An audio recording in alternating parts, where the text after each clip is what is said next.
नेपाल 70 घर हो र म चाहिँ यहाँ 2024 को मार्च 8 तारिकको दिन म यहाँ आएको थिएँ सेक्युरिटी कम्पनीमा।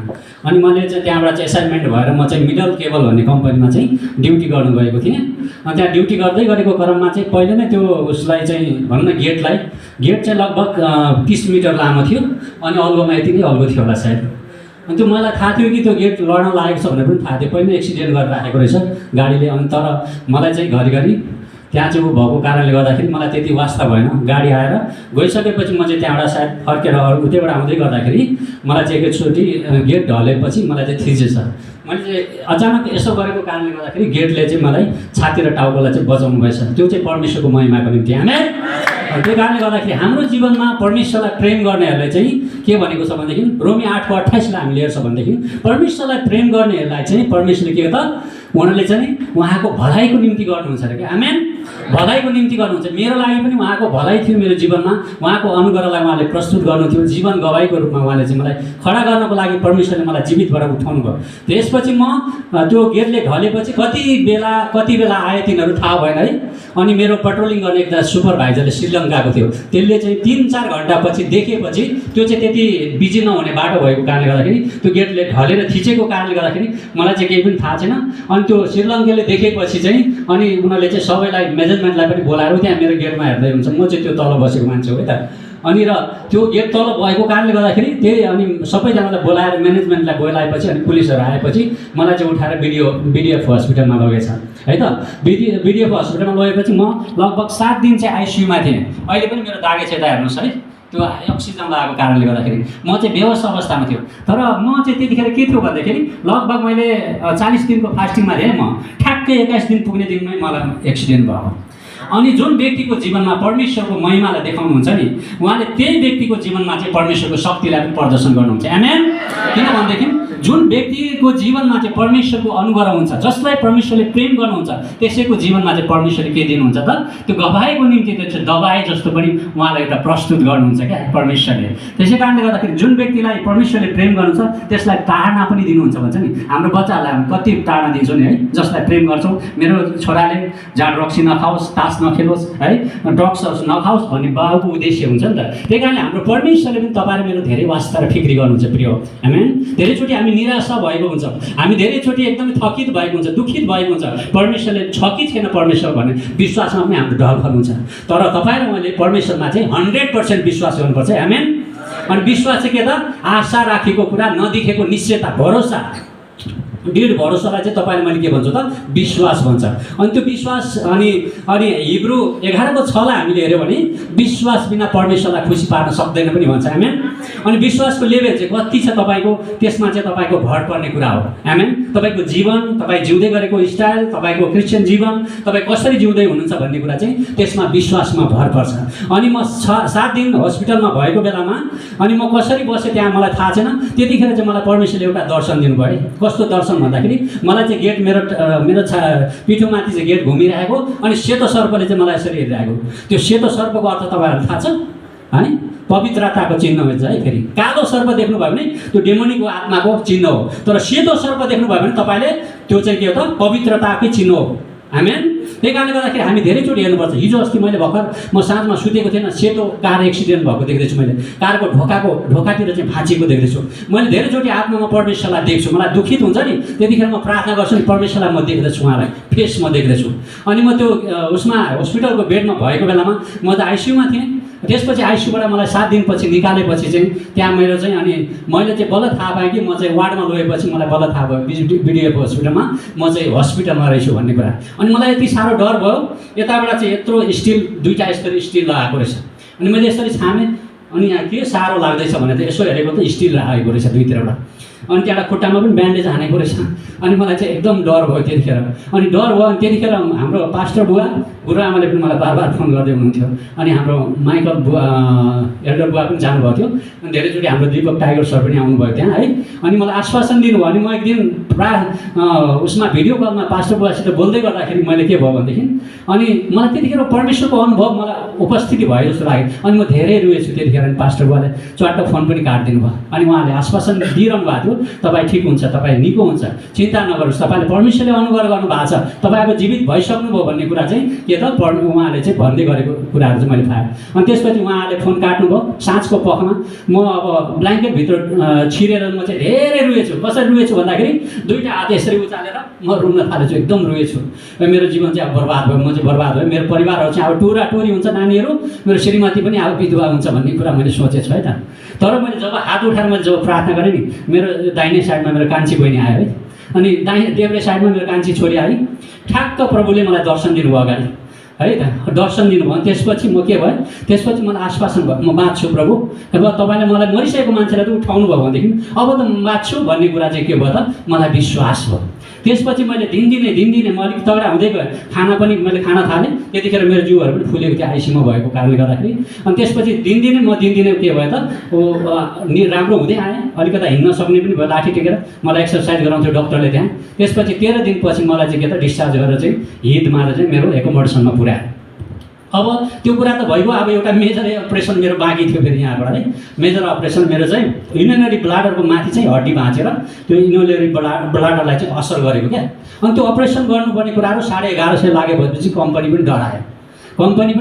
अब के गर्ने प्रभु, अब म त मर्छु नै होला, नेपालमा त यस्तो अपरेसन हुँदैन है, दिल्लीमा पनि हुँदैन, पैसा धेरै लाग्छ। कम्पनीले भन्छ जा घर, अब हामी यहाँ गर्न सक्दैनौँ, यत्रो धेरै पैसा कहाँ गर्न सक्छु, पैसा पठाइदिन्छु जा भन्छ। अनि मैले साँझको बेलामा प्रार्थना गरेँ, प्रभु अब म चाहिँ मर्ने हो कि क्या हो, यहीँ नै मर्नुपर्छ कि क्या हो भनेर मैले हात उठाएर जब प्रार्थना गरेँ नि, टक्क 2टा स्वर्गदूत झरेर यहाँ बस्नुभयो है त। आमेन आमेन। हाम्रो स्वर्गदूत साँच्चै छ, स्वर्गदूतले अनि परमेश्वरको डर र भय मान्नेहरूको निम्ति चारैतिर स्वर्गदूतले सुरक्षा दिएको हुन्छ भन्छ क्या। भजन सङ्ग्रहको पुस्तक हामीले 34 अध्यायको 7 पदमा पढ्यौँ। आमेन।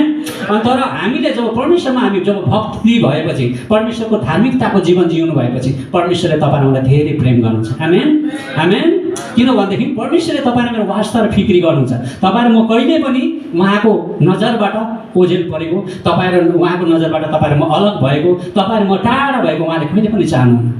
म किन फास्टिङ गर्दादेखि म किन एक्सिडेन्टमा परेँ भन्दाखेरि मेरो जीवनमा परमेश्वरको उद्देश्य छ प्रिय। आमेन। तपाईँ र मेरो जीवनमा पनि हरेकको जीवनमा परमेश्वरको उद्देश्य छ। त्यस कारणले परमेश्वरको डर भएमा जिउनेहरूलाई चाहिँ उहाँले लामो आयु पनि दिँदो रहेछ। हामीले परमेश्वरको वचनमा हेऱ्यो भने चाहिँ के भन्छ, लामो आयु दिएर तँलाई के गर्नुहोस् त, सन्तुष्ट तुल्याउनेछु भन्छ। भजन सङ्ग्रह 91को 16 पदमा हेऱ्यो भने लामो आयु दिएर तँलाई सन्तुष्ट म तुल्याउनेछु, उद्धारको दर्शन दिनेछु भन्छ परमेश्वरको वचन। अनि परमेश्वरको डर भए मान्छेहरूलाई चाहिँ मान्नेहरूलाई चाहिँ अनि हिब्रू 1:14ले भन्छ मुक्ति पाएकाहरूको निम्ति चाहिँ चारैतिर स्वर्गदूतले सुरक्षा दिएको हुन्छ। आमेन।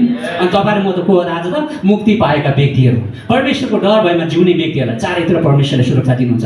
त्यसपछि म आएर बसेँ। त्यसपछि मेरो लगभग अब 15 दिनमा अपरेसन गर्नुपर्ने, तर अब अपरेसन गर्ने पैसा छैन कम्पनीसँग। अब के गर्ने, अब म मर्छु होला भन्ने मलाई डर भइसक्यो। अनि यहाँबाट पाइप छिराएको थियो है, पाइप छिराएको ठाउँबाट पनि अब पिप आउन थाल्यो।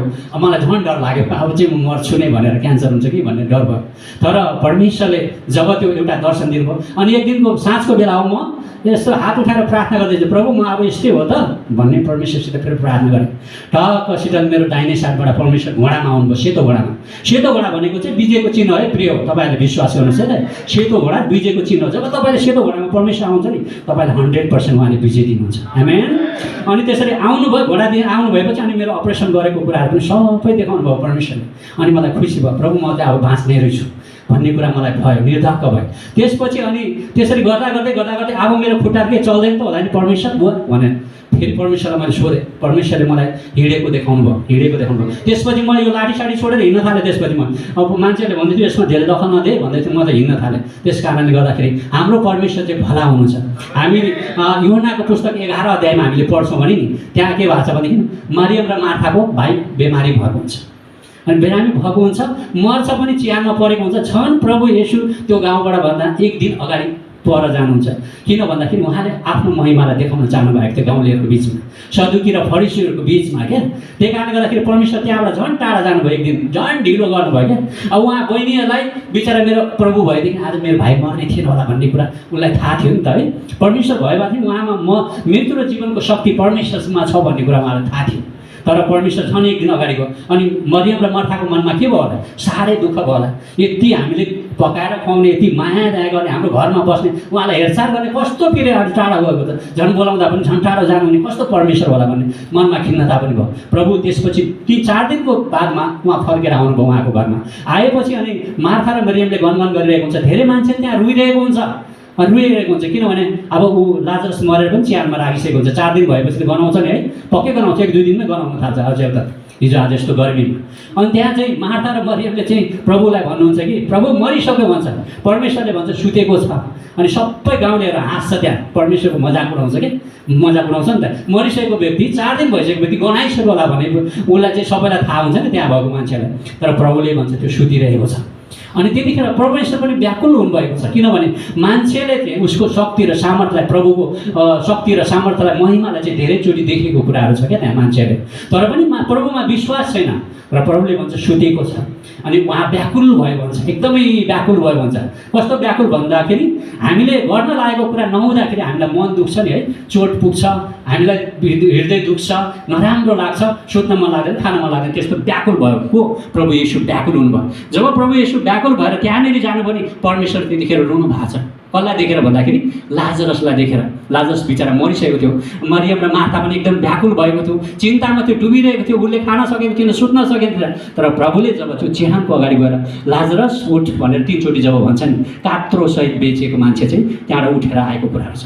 त्यसरी नै मलाई पनि प्रभुले मेरो मृत्युबाट मलाई जीवित पारेर उठाउनु भएको छ। आमेन।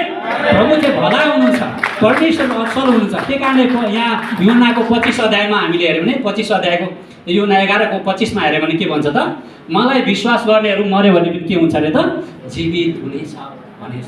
त्यही कारणले तपाईँ र मेरो जीवनमा हामी आत्मामा मरे, हामी शरीरमा मरे तापनि हामीलाई परमेश्वरले जीवित पार्नुहुन्छ, केमा? आत्मामा। अनि संसारमा जिउने मान्छेहरू 2 चोटि मर्छ अरे भन्छ। कति चोटि? 2 चोटि मर्छ, शरीरमा पनि मर्छ, आत्मामा पनि मर्छ। तर हाम्रो परमेश्वरमा विश्वास गर्ने मान्छे मऱ्यो भने 1 चोटि मात्रै मर्छ, केमा? शरीरमा मात्रै मर्छ। त्यही कारणले परमेश्वरले भन्नुभयो तिमीहरू मऱ्यो भने पनि मेरो शक्तिलाई तिमीले थाहा पायो भने, मलाई तिमीले विश्वास गर्यो भने के हुन्छ त, जीवित भएर उठ्छ भनेर परमेश्वरले भन्नुभएको कारण त्यो। अनि मलाई पनि परमेश्वरले मरेको ठाउँबाट पनि के गर्नुभएको छ त, जीवित भएर उठाउनु भएको छ। अनि हितोपदेशको पुस्तक हामीले 24:16मा हेऱ्यो भने धर्मीहरू चाहिँ 60 चोटि लड्यो भने पनि के गर्छ त, परमेश्वरले उठाउनुहुन्छ। धर्मी को हो त? तपाईँ र म आज उद्धार पाएको मानिस, परमेश्वरलाई विश्वास गरेको मानिस, परमेश्वरको छोराछोरी भएको मानिस, तपाईँ र म चाहिँ लड्यो भने पनि परमेश्वरले उठाउनुहुन्छ। त्यसरी नै मलाई पनि परमेश्वरले के भन्नुभएको छ भनेदेखि लडेको ठाउँबाट उठाउनु भएको छ। अनि मेरो सँगै साथी, ड्युटी गर्ने साथीहरूले के भन्छ थाहा छ? हो तपाईँको बुढा त बित्नु भयो,